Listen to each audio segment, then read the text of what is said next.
တစ်ဖက်သားထိခိုက်အောင်လုပ်ခြင်းဒီကိုထိခိုက်ခြင်းအကြောင်းပဲဖြစ်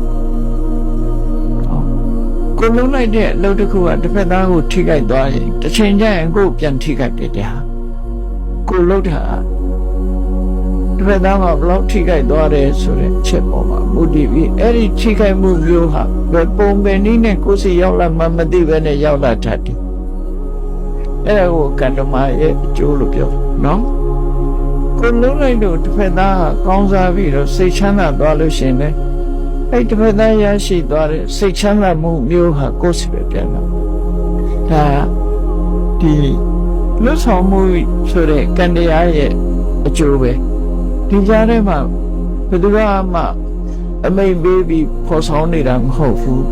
ကံကြမ္မာကပဲဖော်ဆောင်ပေးတယ်သဘာဝတရားပဲဖော်ဆောင်ပေးတယ်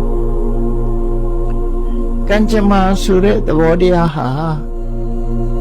ကိုယ်ကကောင်းတာလုပ်ရင်လေ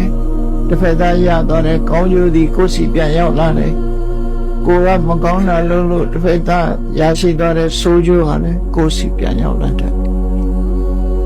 ဒီသဘောတရားဟာမလွဲမသွေရှိတာလေတို့ဆိုလို့